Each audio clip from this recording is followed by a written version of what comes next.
For work. He's touring with the Book of Mormon. Okay. Here for work.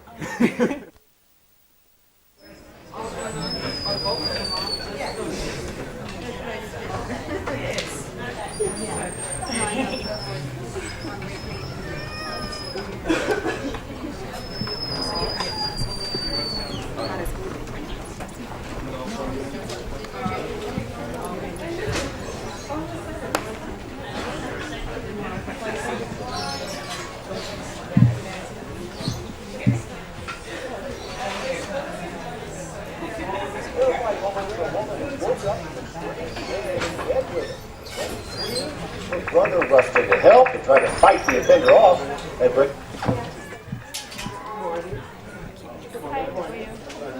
a woman who woke up to a strange man in bed with her. The woman screamed.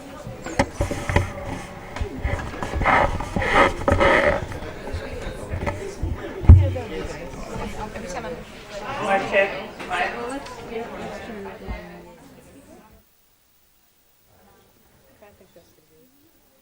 Lovely. Thank you.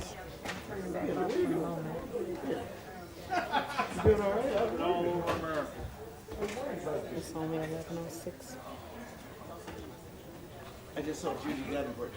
Hey. Good morning. Do I know Judy Davenport? You gotta do the introduction? Yeah. Do I know Judy Davenport? Yeah, Ron and Judy from the video. Oh, okay. Well, maybe. All I remember is that on my flight.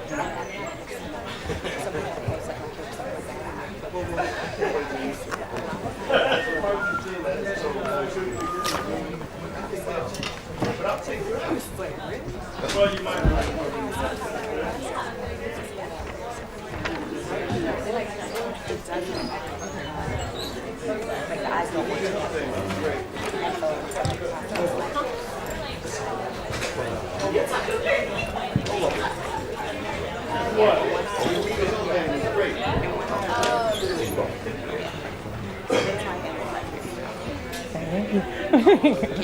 So I need to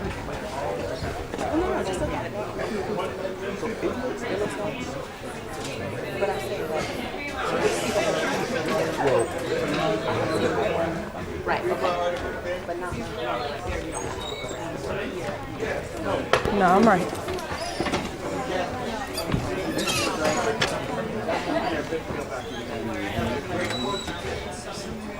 So I've been asking random stuff like I'm gonna crash at some little random point. This is gonna be bad. Because I couldn't sleep. I went to bed like midnight, jumped up at 3. I was having a dream about Morgan and her hip hop lecture.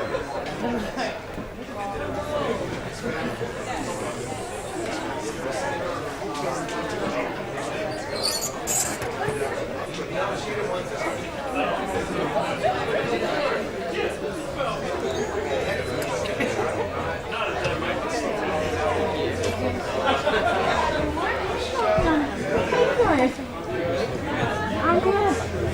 Good morning. All these vocals here for Andrea. It's nice to have friends, right?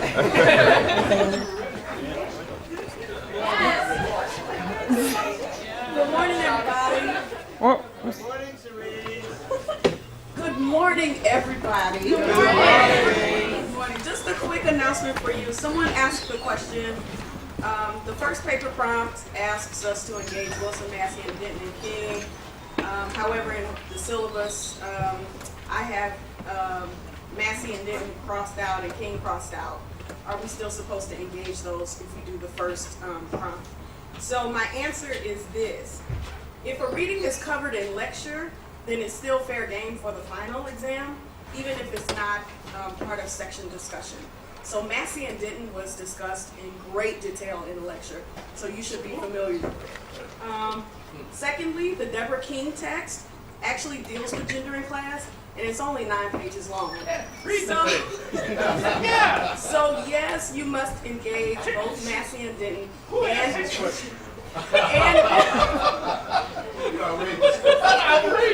So you must engage both Massey and Denton and the Deborah King text if you choose the first prompt on the paper prompt. Hope that answers your question. If you have more questions, you can ask me after class or talk with your TF. I wouldn't raise my hand if I asked that. Well, it's my pleasure this morning, everyone, to introduce to you all one of our absolutely sterling and outstanding teaching fellows,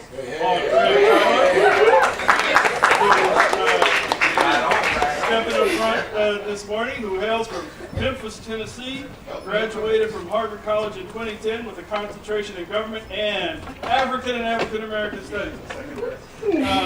During her time in the college, she was heavily involved with Tumba, as many of you know, serving as president her senior year. After college, she served as a full-time tutor for a year at the Match Public Charter School in Jamaica Plain.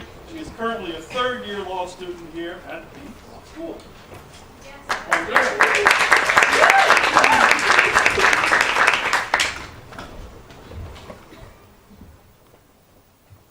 There we go. All right, good morning. Thank you for that welcome, Professor Bobo. So for you undergrads who are looking around and seeing some unfamiliar faces in the crowd, and you're excited because you think that means there's going to be something cool happening, curb your enthusiasm. It's just, it's less of a reflection of that and more of a reflection of the fact that I was feeling insecure and I didn't want to look out and see a bunch of undergrads looking at me like, where's Bobo? So I saw fit to pack the room with some friendly faces. And also I invited people from, also some friendly faces from the law school because I'm never on campus, and so I needed them to see what I do with my time and that I'm not just in my room watching TV anymore. So, so today is part 5 of the race and class section of the syllabus. This is the last class in this installment. And I'm excited to give this lecture because there's so much happening here, and this lecture will serve as a review, not just for this particular section, but things that we've been talking about the entire semester. So you're going to get kind of a review. We're going to hear again about like structure versus agency. We'll talk about images and the role of propaganda. And then you'll be able to kind of test some of your ideas about what it means for something to be a racial construct and how that actually plays out in policy. So let's get started. I wanted to show a couple of media clips that have made the rounds in the last couple of years. And so we'll start our discussion there. Terrifying moment for a woman who woke up to a strange man in bed with her. The woman screamed. Her brother rushed in to help and tried to fight the offender off. That break-in happened early this morning in the 500 block of Webster Drive in Huntsville. The new Weapon 48 Elizabeth Gemma caught up with the victim. Elizabeth, emotions were running high. And Mark, the woman, the victim, tells us that a man broke into her house and tried to rape her. Her brother went in and he tried to help her out, but the man got away, leaving behind, though, evidence of his visit. Kelly Dodson was asleep with a little girl inside their apartment on Webster Drive when I was attacked by some idiot from out here in the project. Dodson says her attacker used a garbage can to climb onto the unit's ledge, open the upstairs window, and then he got in bed with her. He tried to rape me. He tried to pull my clothes off. Dodson struggled with her attacker, knocking over items in her bedroom. Antoine Dodson heard his sister scream and ran to help. Well, obviously, we have a rapist in Lincoln Park. He's climbing in your windows. He's snatching your people up, trying to rape them. So y'all need to hide your kids, hide your wife, and hide your husband because they're raping everybody out here. The attacker got loose and went out the upstairs window, but he did leave something behind. We got your t-shirts and left fingerprints and all. You are so dumb. You are really dumb. For real.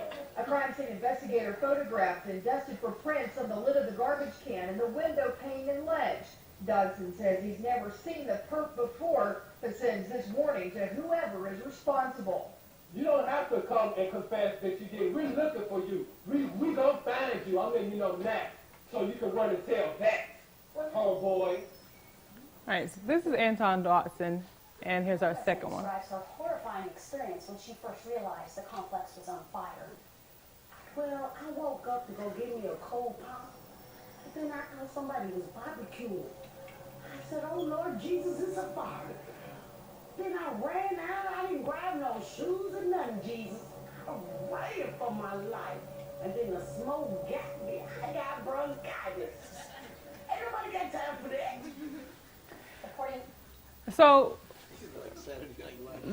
there are a couple of things that there are many things that are interesting about these clips. We're talking about two of them. The first of which is what has managed to stick about these clips. Both Antoine Dodson and Sweet Brown have gone on to find their 15 minutes of internet fame. Antoine Dodson, the auto-tune of this song on iTunes. He had T-shirts he was selling for a while. Sweet Brown is currently I think she's recently been in a Tyler Perry movie, but their stories have kind of passed away from the pop culture cycle. But what's interesting is how the humor kind of triumphed over the things that were going on. So we see Antoine Dodson and his sister, there was an attempted rape and someone climbs in her bed while she's with her daughter. For Sweet Brown, her house is burned down, she has bronchitis. These are things that are symptoms of inner city life. And so it's interesting how those things are not the takeaways or not what stayed in people's memories. Also, the second point is about there seems to be a particular type of person that gets represented when we're talking about inner city communities. And there's always the same type of presentation that you get. Aaron Magruder, who does the satire who has a TV show Boondocks, he kind of gets to that in this clip here. I was so desperate for information on the shooting, I watched that show my brother calls The News.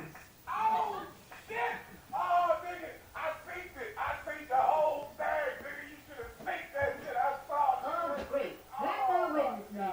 I hate black eyewitness man. My own eyes, nigga. Damn, that shit was crazy, nigga. I seen everything. Hold up. Nigga, that's me on TV, baby. Oh, yeah, that's all, yeah. I ain't got your money, nigga. Oh, Jesus! This was terrible. I was in the club, and this bitch stuck on my shoe, and I was like, bitch! And then some nigga started shooting. I was like, there you go. Here, fuck to the paradise. So, what had happened? So through these clips, we see the kind of ways in which Aaron Magruder is like commenting on the fact that why is it that when we go into these communities, we're only seeing one type of representation occurring.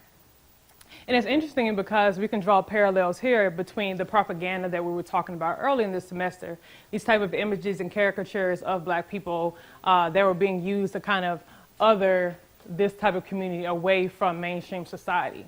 And that kind of othering opened up the door for you to condone the kind of circumstances that these people were living in. So now naturally ask the question, well, what circumstances are we condoning now? And that these kind of images allow us to say, okay, well, that's them. There's something particular about them. So kind of bracket that thought and we will come back there. But we're going to get into the readings now. So whenever you're talking about the sociology of the black community, or if you're talking about how the black family functions, somewhere in that conversation, you always get to the Moynihan Report. So Daniel Patrick Moynihan was a politician and he was a sociologist.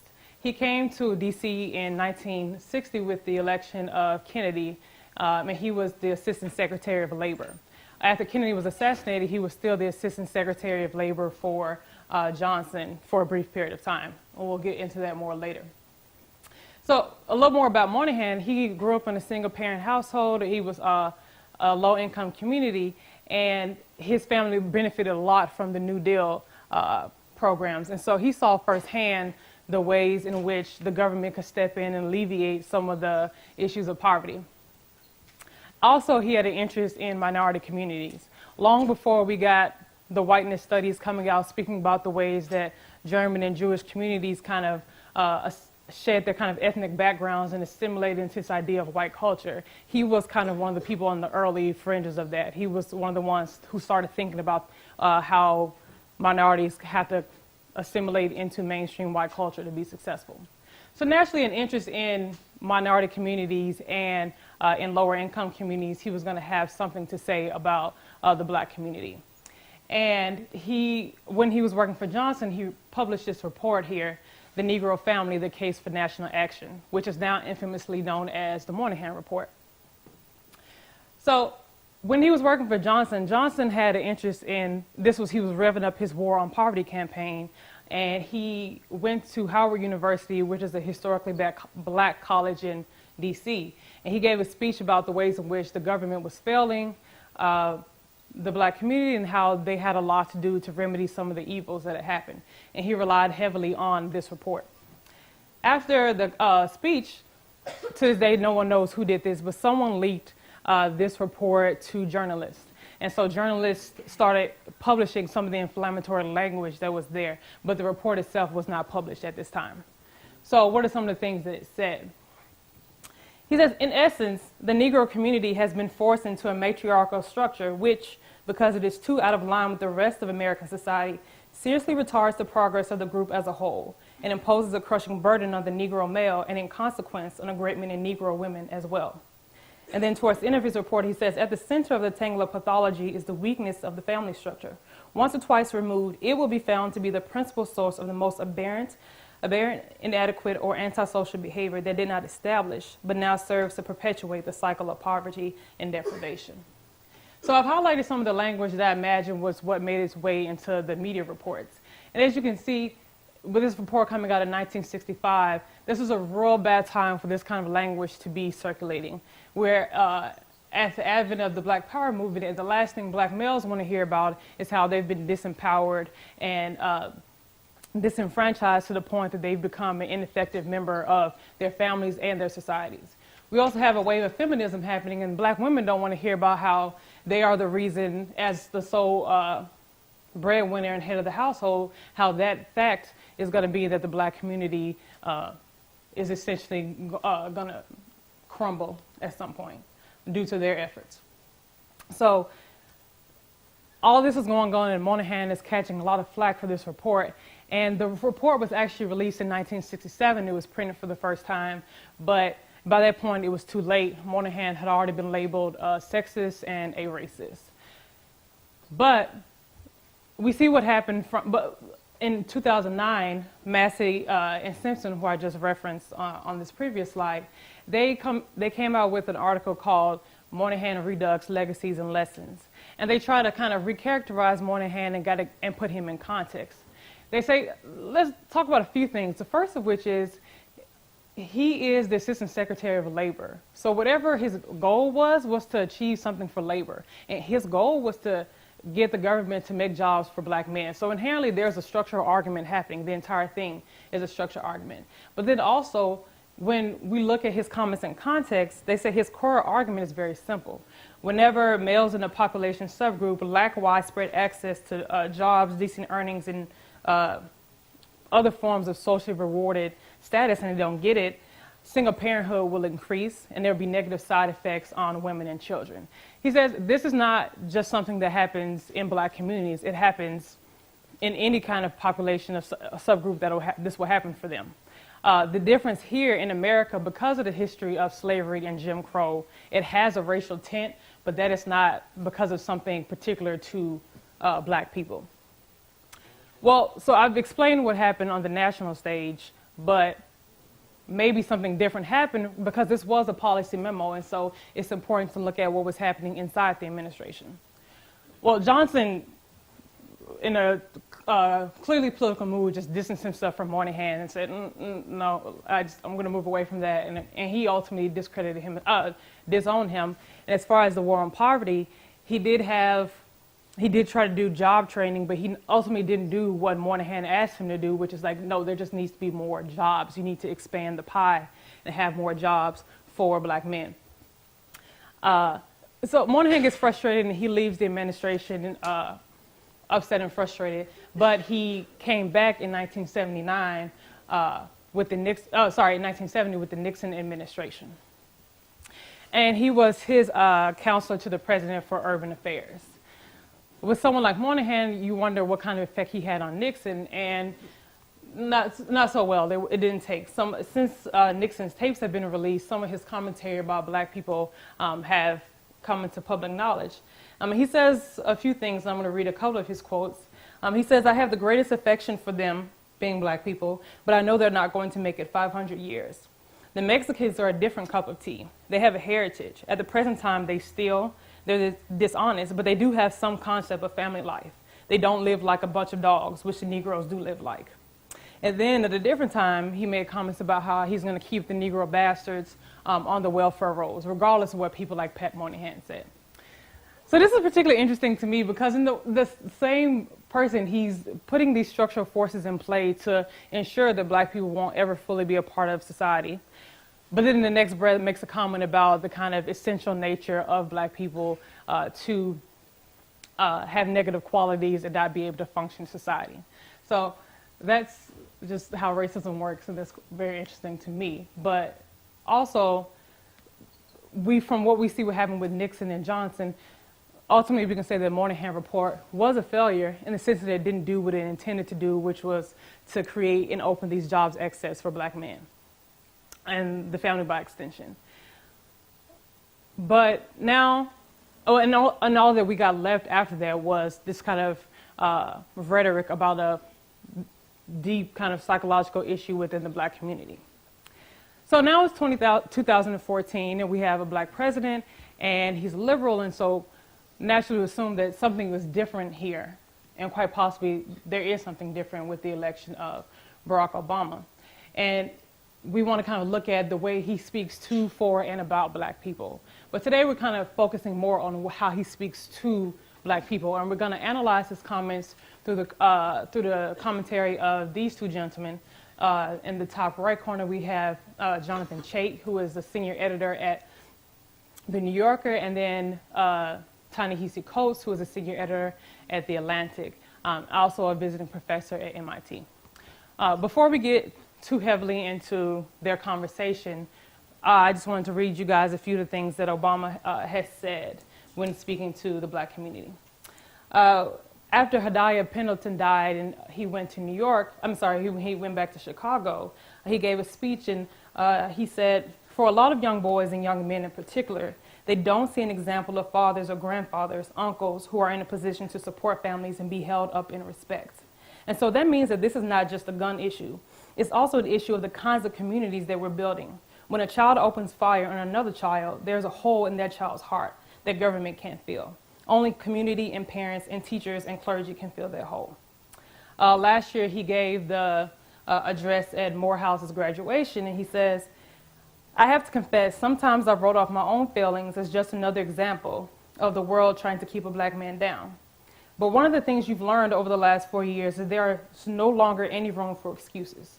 And he says, nobody's going to give you anything you haven't earned. And whatever hardships you may experience because of your race, they pale in comparison to the hardships previous generations endured and overcame. And finally, when he rolled out the My Brother's Keeper initiative, he says, we can reform our criminal justice system to ensure that it's not infected with bias, but nothing keeps a young man out of trouble like a father who takes an active role in his son's life. So in some ways, Obama's comments are not that different from other administrations where they're kind of pointing, there's something you're doing, black people, like you need to get it together, you need to try harder, there are things that you can be doing. But the tone feels somewhat different. Instead of there being you people, you do something, it's like, we have work to do, let's get it together. So there's kind of an inclusiveness of he is one of us and he's saying, y'all, we need to get it together. And furthermore, Coates, he kind of characterized his comments in a different way. He says, Obama, this is just you being frustrated. This is you in these speeches you're venting right now in a way that the rest of us do. He goes, the people who criticize black people the most are other black people. We're constantly telling each other, do better. We're constantly criticizing street culture and talking about the ways in which we're holding ourselves back. And so to kind of illustrate this point of like what that means, he kind of compares it to a war. He's like, we're essentially in a war fighting for our equality and for our full rights as citizens. And it's very painful when you're fighting a war and you look around and you see your comrades just giving up and surrender. And it makes you angry and you get frustrated. And that's how he sees the way Obama is speaking. And so to kind of illustrate this idea of frustration and giving up, I kind of want to show a clip from Top Model, from America's Next Top Model. So to kind of, all you need to know the backstory is that there was a candidate, she worked really hard to get there, and you see her struggling very hard to like get through the challenges. And one week comes up and the challenge is you're going to read from a teleprompter. who knew that was going to be the challenge to undo most of them? But it was a lot. Like the magenta was on there, and the words that were coming out of these girls' mouths was horrendous. But when this young lady gets up there, she's just like, no, I can't do that, and I can't read from that. So naturally, she has to go home because you just can't say no. You just can't give up. So here we are.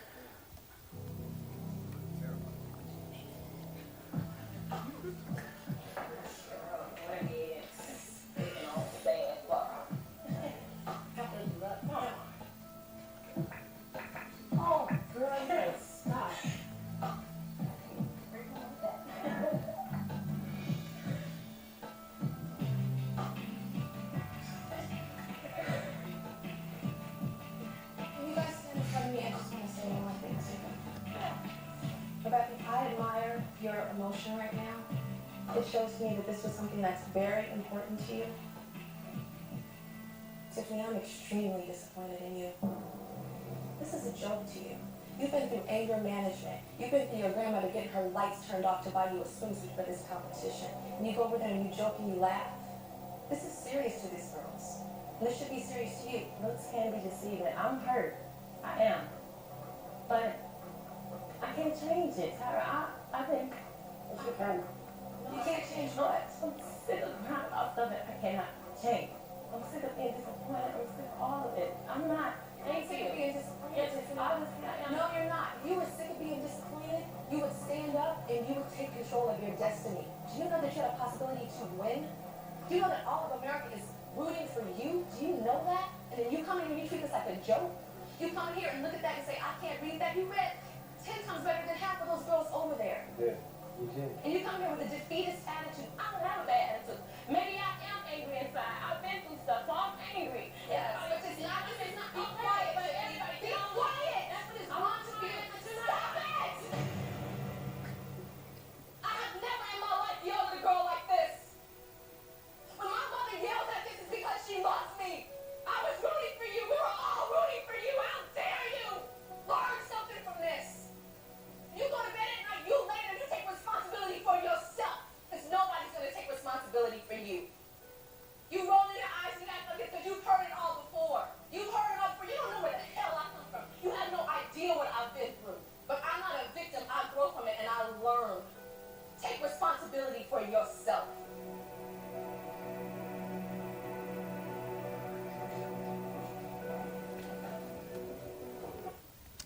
So I must have been like a senior in high school the first time I saw this, and I was like, oh snap! Because you see like it was just too real. You see like both sides because, you know, for Tiffany, I see her employing defense mechanisms. Like if life has taught you that, you know, you're always going to be disappointed, then you're going to stop trying and you're going to do less. Couldn't she read the words or what? She started reading, and then when she got to a complicated word, she just said no and just stopped and just looked at them at that point. And so they were like, are you not going to finish? And she said no. So, and this is, yeah. Was she reading okay before that word? Yeah, but it was like A and the before that point.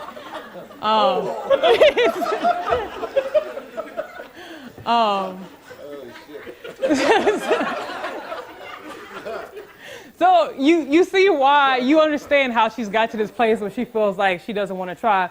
But on the other hand, you see Tyra, where Tyra's just like, are you kidding me right now? You see all these white girls over here? Do you think that I started this competition because I felt there was a dearth of white people in fashion? Like,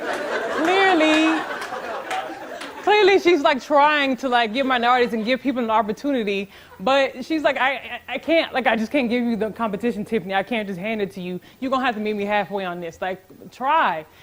And quite simply, is this what we see Obama doing? Is Obama, you know, I feel like I imagine him like sitting at home watching the news and just hearing about some dumb crime that happened. He's just like, please don't be black. And then when he finds out, he's like, that's why we want to be free. And so he gets up the next day and goes out and gives these speeches. And so but it's not coming from a place of anger, but it's just like, yo, I see these structural things. No one sees these structural forces more than I do. But, you know, I can't carry you guys on my back. So I'm gonna run, and I need you to run with me. Like I need you to be with me, and you can't fall down.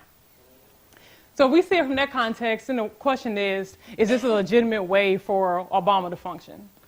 And Jonathan Chait says, yes, because he's in a unique position. Well, he kind of compares him. He says he's like the coach of the team. You know, if the referees aren't being fair and the other team is cheating, the coach isn't going to tell you, oh, well, you know, they're cheating, so it's that way sometimes. He's going to be like, no, you work hard. Like, you better get out there and play. I don't want to hear excuses. I'm thinking like Denzel Washington and like Remember the Titans. Like, you will run and you will participate regardless.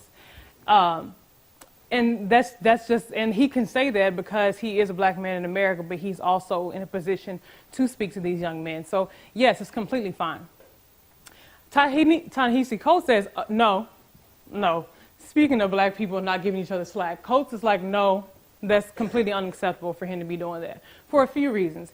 He goes, first of all, he's not Auntie Tyra or my mom showing me love or the coach of the Negro basketball team. He's like, he is the commissioner of the league. As commander-in-chief, he holds the title of the leader of this country that has systematically worked to disenfranchise black people. And so that carries a weight there. Then he talks about, first of all, also some of the things he's saying is not true. His comments that he made at the Brothers Keeper initiative saying nothing keeps a young man out of trouble like a father who takes an active role. He's like, how dare you say something like that after you shook hands with Trayvon Martin's dad and Jordan Davis' dad? Both of their fathers were very active in their life. And is that why they're dead? That they didn't have active fathers? So you know that these things aren't true. And there also has still been no justice for them. They still have active fathers who are going around the mills and trying to be productive. So there's a next level that he's just like, I disagree with what you're saying. But furthermore, you are in the best position to know how these structural forces are playing out. The stuff that you're talking about the culture, your frustration, that's a byproduct of these larger things. And you can be frustrated, that's fine, but frustration doesn't lead to policy. And your goal is to fix the policy. He goes, and this is where we get to the problem with the liberal response in the first place. He goes, versus if we look at the conservatives say, the conservatives like Paul Ryan, House of Representative from Wisconsin, conservatives give you stuff like this, language like this, where they're pretty much like, we're not altogether sure how you black people started to be that way, but we just think it's a problem and you need to do something about that. You need to change that behavior. But we don't know how you got there. He goes, liberals, you guys try to do something different where you say, okay, we know how you got there. There's a structure that like birthed this culture. But at this point, the culture is kind of self-perpetuating, and now you're responsible for what has happened to you. And he quotes Chait's here. The argument is that structural conditions shape culture, and culture in turn can take on a life of its own, independent of the forces that created it. It would be bizarre to imagine that centuries of slavery, followed by systematic terrorism, segregation, discrimination, a legacy wealth trap, and so on, did not leave a cultural residue that itself became an impediment to success. Coates says, this is where here you're talking about the structural conditions, that's white supremacy. And when has there ever been a time that black culture existed independently of white supremacy? Was it slavery when we were being beaten, raped, and sold? No. Was it Jim Crow when we were systematically kept out of the economic systems and also treated like second-class citizens? No. And is it today where there's mass incarceration and there is housing discrimination and job discrimination? So no, there's never a point in our history or our present conditions where you can separate white supremacy from the culture. So it's wholly inappropriate for you to be talking about and focusing on the cultural things where you know there's a clear byproduct of these structural things that are still problematic. He says, in history, Obama, it's not going to remember you too favorably when you're asking black people to be twice as good to a country that gave you half as much, even under your watch. So Chase comes back and is like, okay, you got me on the analogy about the sports team, and okay, but you're a hypocrite. It's pretty much like you're a hypocrite, Coates, because not too long ago, you were talking about, last year, you wrote an article about the culture of poverty. And when you were talking about the culture of poverty, you said that growing up in Baltimore, there was this culture where violence is just, you have to meet violence with violence.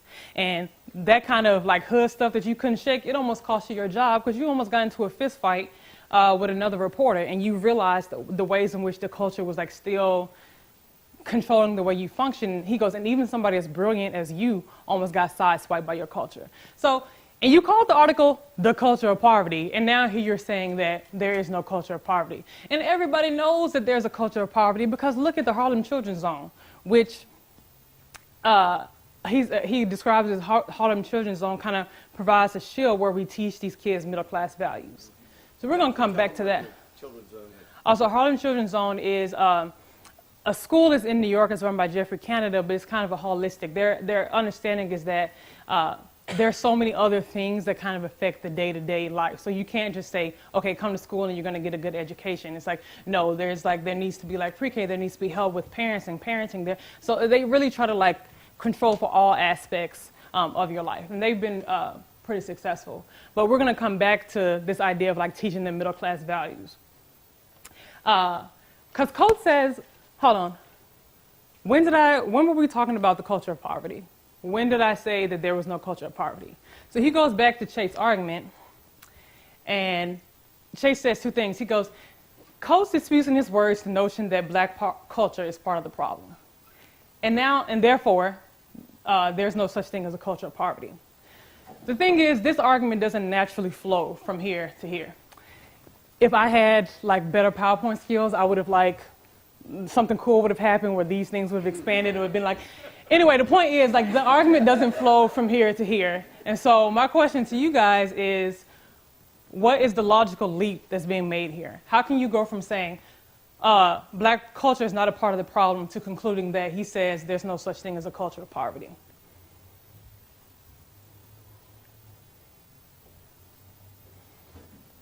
What is the leap there? Brandon? Boom, got it in one. So, yeah, so Cole is just saying, oh, you don't walk right into the trap.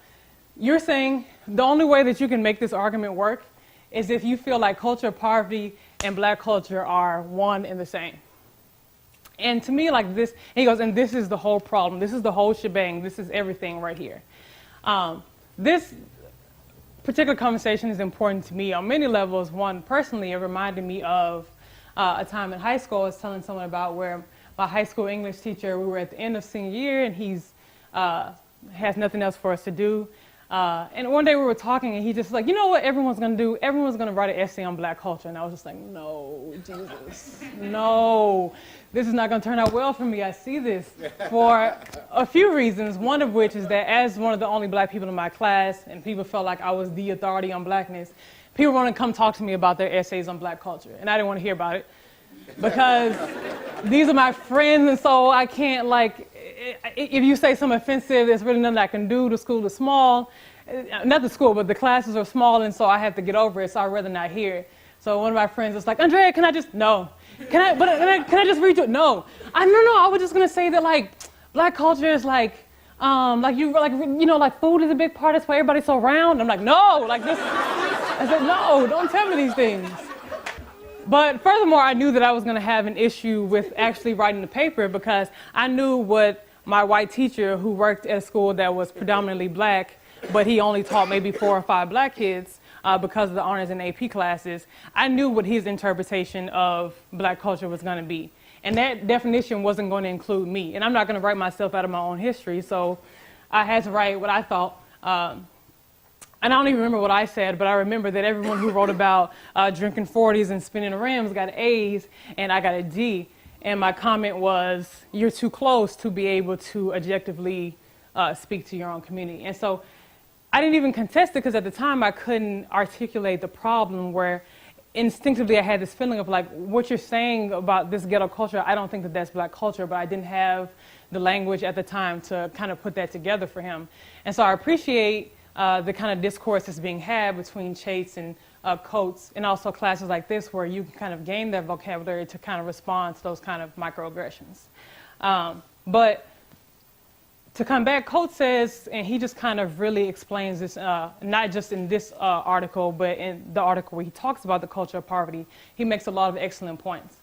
We're going to post the links for the articles as well. You guys should definitely encourage to read all of them because I'm definitely not touching on a lot of the things that were said.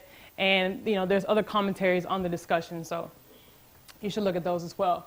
But Coates says a few things. He says, first of all, when we're talking about culture in this context, what we're actually talking about is a collection of practices for making these socially engineered environments habitable.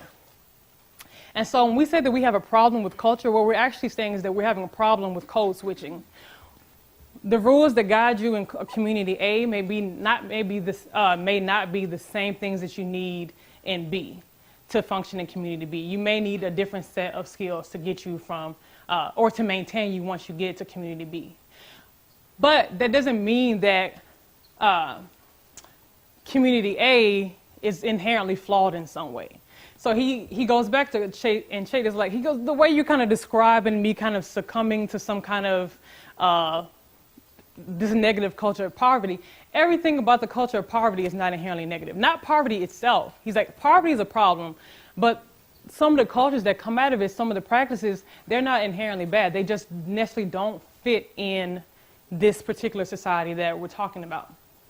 And you have to recognize that difference. And this goes back to Moynihan. Moynihan, when he said, there are these matriarchal structures happening in the black family, which are not themselves a problem, but because regular society has patriarchal society where the men lead the household, it's a problem because the two things don't fit. But that's just not, by its nature, it's not a problem. And then finally, he gets to this culture of poverty is not synonymous with black culture. And this is the most important takeaway, because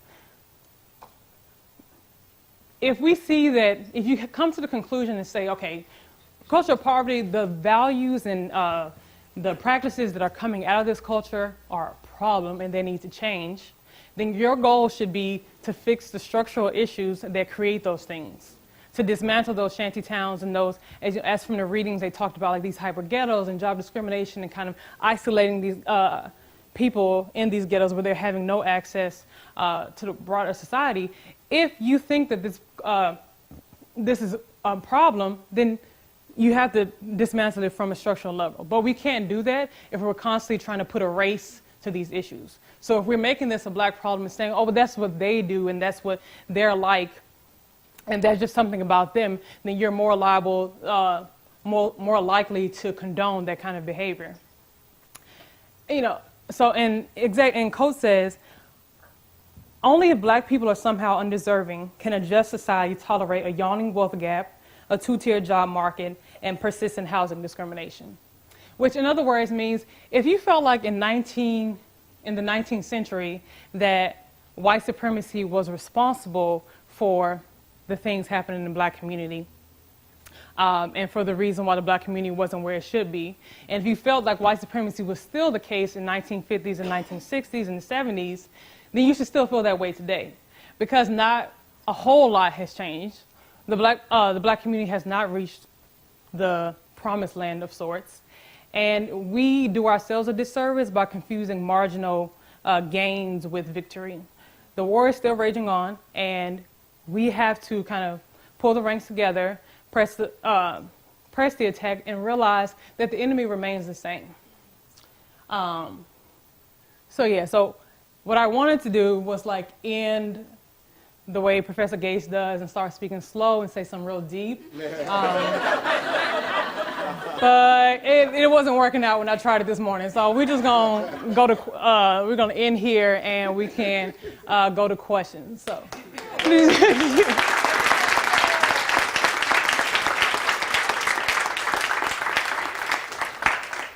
Yeah, any questions, comments, thoughts, or concerns? Brandon.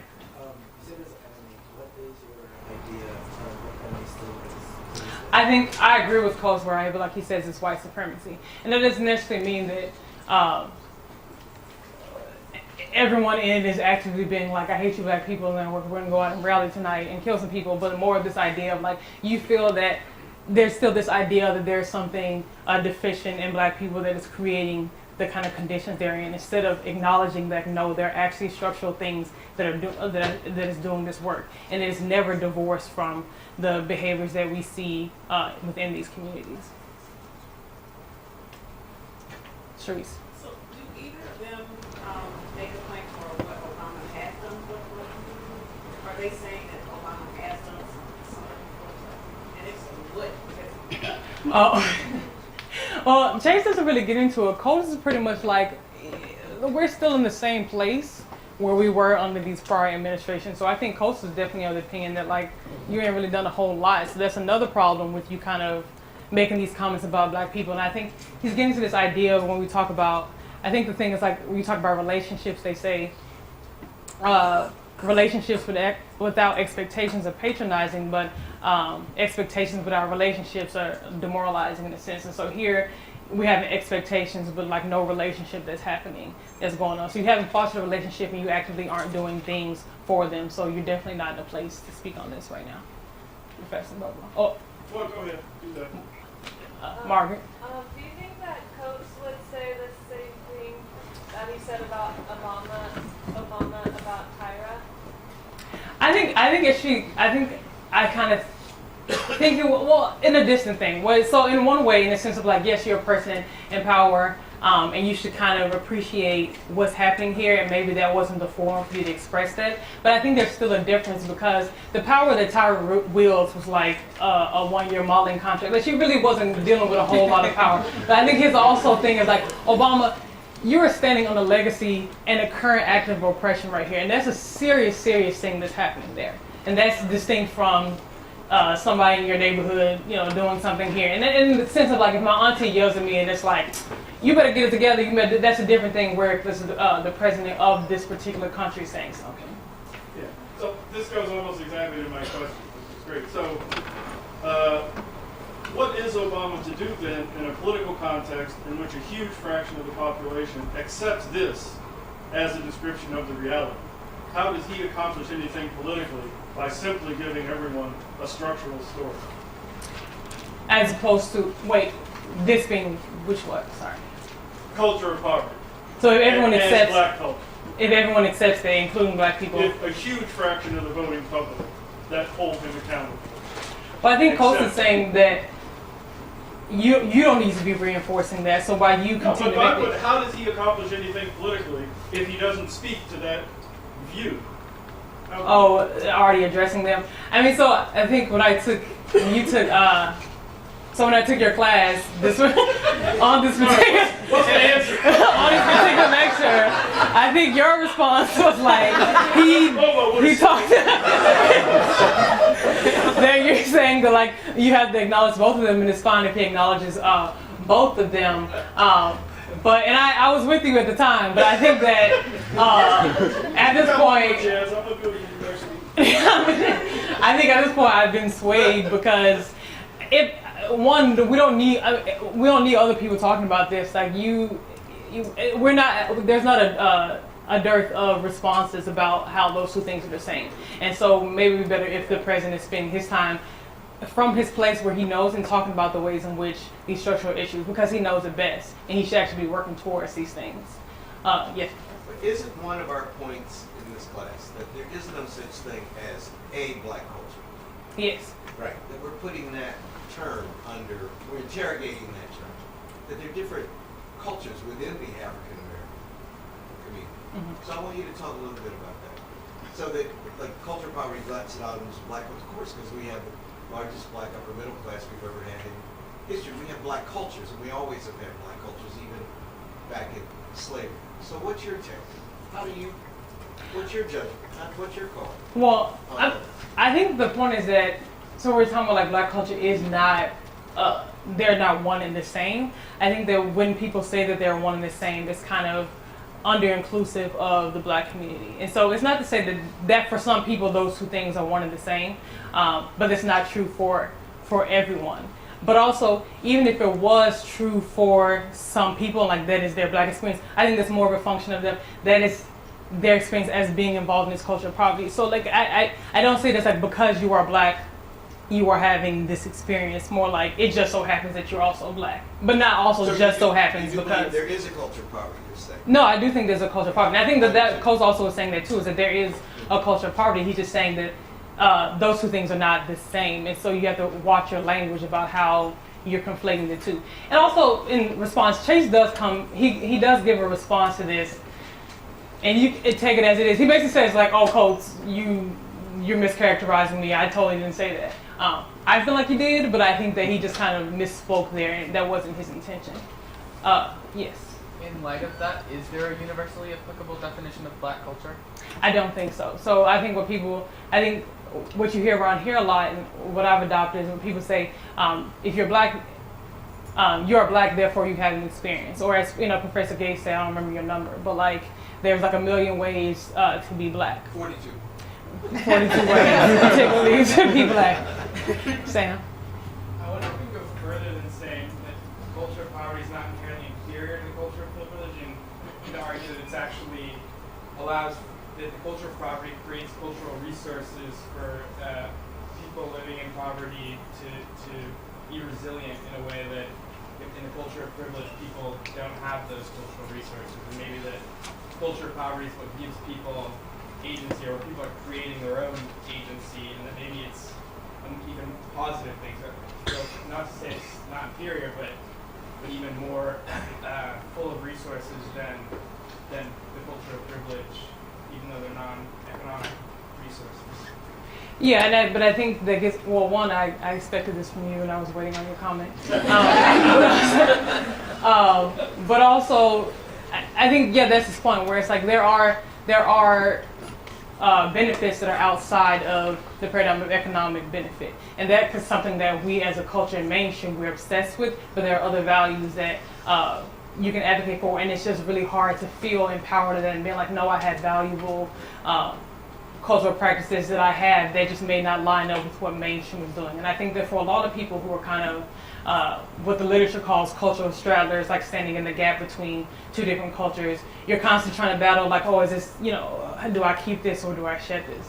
So another anecdote is when I was growing up in Memphis, when I was in 5th grade, we moved to a different part of town, and so we got our own house, but it also meant that we were like closer to the hood. And it was a real bad time for me to be moving to this neighborhood because it was just, I hit those awkward years and I hit them with a bang. And so when I got to school, I was just like a mark. I saw myself as like a target. And so I knew that kids were going to be out for blood. And they were. It was like constant teasing, but there was nothing to do. I couldn't go home and say, oh, Mama, the kids are teasing me. She'd be like, how you know what they're saying if you're doing your work? You listen to the teacher. So there was no conversation that was going to happen. But so I went to my brother, and he gave me like the best advice. No, he said something last year, but I think this is like the best advice that he's like ever given me. And he was like, you have two choices. You can be so quiet that people like don't talk about you, like because they pity you. And I was just like, oh, I don't know how to be quiet. Like that's not gonna work. What's two? And he was like, oh, you gotta learn how to check. And by check, he meant like play the dozens, like insult people, go back and forth. There is such a gift, like a talent to be able to check people. Like it's so much about timing, it's delivery, it's confidence, so all this. And so I would just sit there for like a couple of months, just like watching, like. All right. And I remember when I got my first check-in, I was so proud of myself. I was like, oh, I'm in there. Like, I got you right now. And then, but like that ability to, and for me, I was different because I used to read a lot. And so my vocabulary was better than a lot of people I was engaging with. And also, I was kind of a loner, so I would just sit there and watch people. And so I just would prey on people's insecurities. And it was but that's what like sustained me. Like that's what got me through. It got me through my first job. I used to work with a bunch of men who would try to treat me a certain way because I was a woman. But the ability to like stand my ground in a sense like gave me the freedom to kind of navigate through my community the way I wanted to. My dad was always like, "You gonna get shot. You better stop talking." I think it gave me. It's kind of a respect thing, and so it was how people just would speak to each other. Like it was just a very aggressive, but in a very like calm way because it's just like you know how people feel about you. They're hitting you with it immediately, but also that it's just like people aren't talking about you behind your back because they're gonna tell you right there in your face how they feel about it. And that worked for me for a while. And then I get to Harvard in 2006. And it didn't work anymore. People were just like, oh my God, Andrea, you're so mean. I was like, I'm like the nicest person in my family. What are you saying? But then I had to learn like the passive aggressive route, or like also just to be quiet, like to stop talking. I was always like Kanye. He's like, they got it through my head not to run my mouth. So I'm like, I got quiet and learned like to not do that. And there are some things, but I didn't mind shedding it Coach also talks about the problem is also for some people when they have to cross cultures in that way, you kind of want to retain it because it feels like your identity. But for me, it was a skill that I picked up in 5th grade, so I knew that it wasn't so deep ingrained. It was like, oh, that was worked over here. It's not going to work over here. That's fine. But there are other things that I don't forsake. One of them is like, I'm going to be opinionated. You ask me to do something, it's come out the way that I want it to be done. It's not going to be exactly what you asked for. And it's cost me certain things, but I think that it's worth it, for me, for the values that come from it, from making that choice. But so yeah, there's just, there are value judgments to be made, but I feel like I'm always fighting against people choosing to say that the mainstream is better just because it's mainstream. It's just like there's just more people, and more people doesn't always equal right. All right.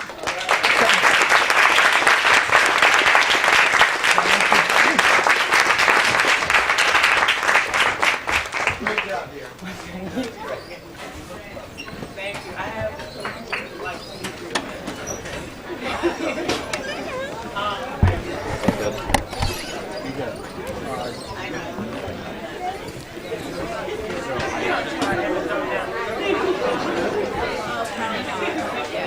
So I never checked my flights. I leave them on my flights at the airport. So it's like the answer like the maintenance thing you need to do.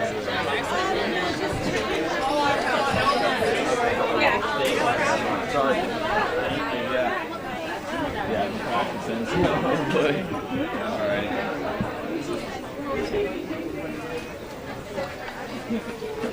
So much better.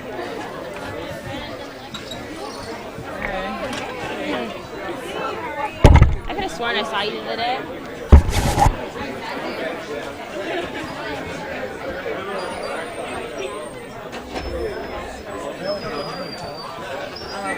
How was that a bit? Good. Yeah? It's good.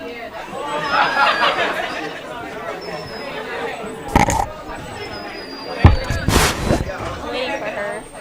And I think I'm going to go to lunch.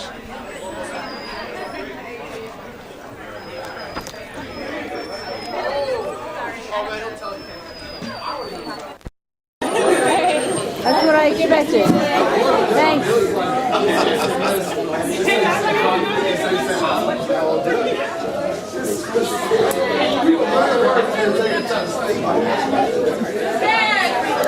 Catch up on everything.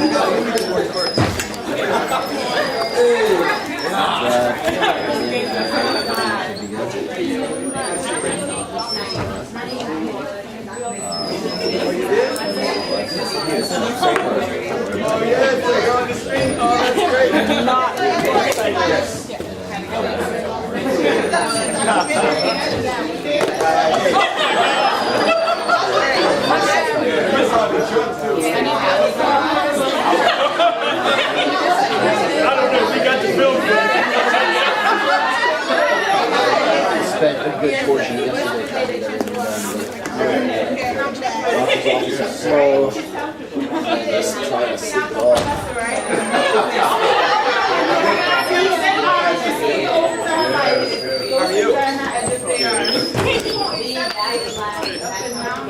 Bobo. Thank you, dear. You're welcome. Nice to see you again. Hey, how you doing? Change that hair. Thank you.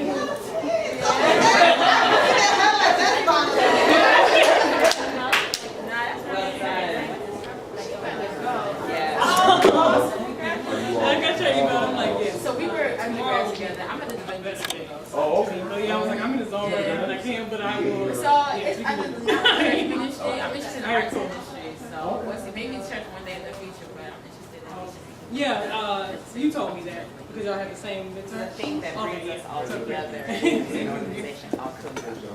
And Sociology is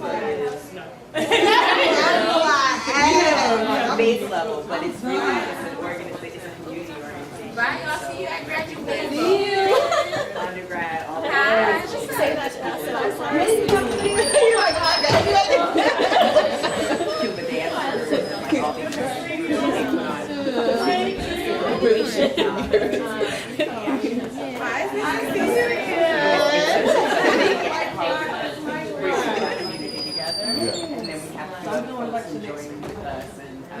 So it's pretty diverse.